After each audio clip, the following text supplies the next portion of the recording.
ప్రతి ముత్తైదు అంబను కాదే కరిచేది తన మదిలోని కలకలనన్ని అమ్మలకేగ తెలిపేది నెలతలే లేకుంటే దేవుడికి నెలవేది భక్తులే రాకుంటే గుడికి ఇక వెలుగేది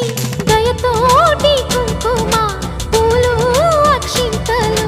మనమంతా ఇవ్వాలి తన తాళి నిలపాలి తాళి కాచి ముత్తైదా